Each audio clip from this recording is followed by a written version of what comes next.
Michel Tonini, spationaute, astronaute, cosmonaute et anciennement pilote de chasse, pilote d'essai et aussi ancien directeur des astronautes du Centre des astronautes européens à Cologne.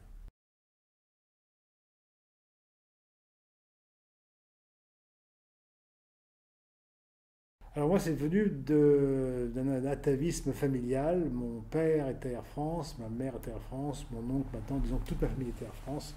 Mon père avait un peu le rêve d'être pilote et j'ai commencé à faire des études axées sur les mathématiques pour avoir un diplôme d'ingénieur et je suis parti faire l'école de l'air pour être pilote de chasse et officier de l'armée de l'air. Et j'ai donc fait pilote de chasse, puis pilote d'essai. Et quand j'étais pilote d'essai avec 3 ans d'expérience, on recrutait des astronautes, des spationautes en France pour être pilote d'essai du programme Hermès, qui était une navette spatiale européenne.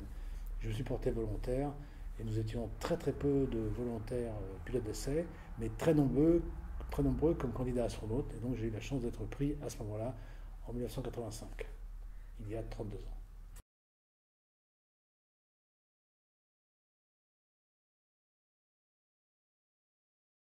Dans l'espace, on prend 80% d'aliments lyophilisés. C'est donc la nourriture qui a été séchée. On rajoute de l'eau que nous avons à bord et que nous avons gratuitement, puisque dans l'eau qui est à bord, nous récupérons l'eau qui est l'humidité qui est à bord, également les urines que nous retransformons en eau. Et donc l'eau est pratiquement gratuite à 90%. Donc c'est des aliments déshydratés. On a également des boîtes de conserve. Et pour les grands événements, une fois par mois, nous avons aussi de la nourriture étoilée. Donc nous avons des chefs comme Alain Ducasse qui fait de la nourriture pour l'espace. Mais ce n'est pas pour tous les jours, c'est pour les grands événements.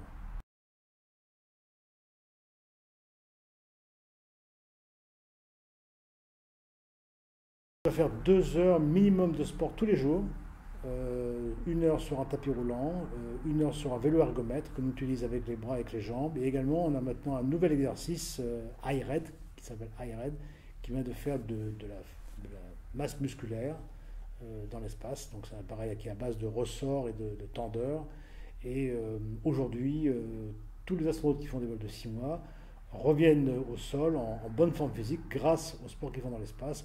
Et ça permet de lutter également contre la fuite de calcium, contre la perte de l'os, mais également contre la fuite du muscle, puisque nous perdons du muscle très rapidement dans l'espace.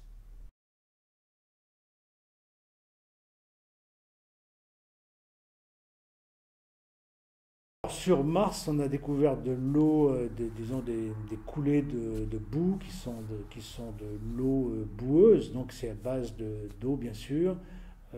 S'il y a de l'eau, il y a une possibilité qu'il y ait de la vie, donc on cherche à trouver des bactéries, au moins des bactéries qui soient sur Mars. On cherche à avoir de l'eau liquide. L'eau liquide se trouve dans la nappe phréatique, parce que Mars est une planète comme la Terre, donc une planète tellurique. Et donc il faudrait qu'on puisse percer la croûte de Mars pour creuser suffisamment profond, on ne sait pas à quelle distance, pour récupérer l'eau liquide et examiner cette eau liquide et prendre des échantillons pour ramener des bactéries et comparer les bactéries martiennes avec les bactéries terrestres.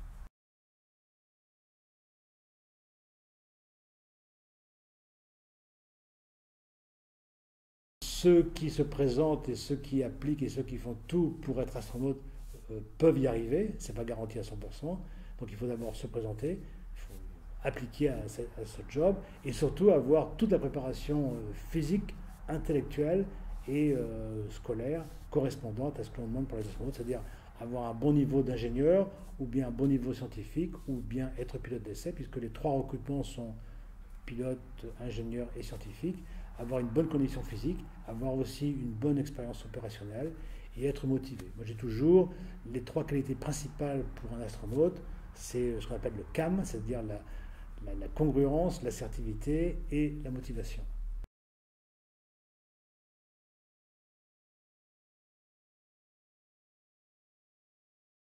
La vie est pleine de moments intéressants à vivre.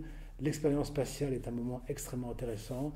Il y a plein d'autres expériences qui sont très intéressantes. Par exemple, moi, à mon retour de mes vols spatiaux, j'ai fait de la montagne à haut niveau. Je suis allé sur le Mont Blanc et dans des montagnes équivalentes. Et quand on a vraiment un objectif à faire qui est assez important, eh bien, on peut avoir une satisfaction qui est au niveau de cet objectif. Sur ce message pour vous, Monsieur Denis, et à bientôt. À bientôt.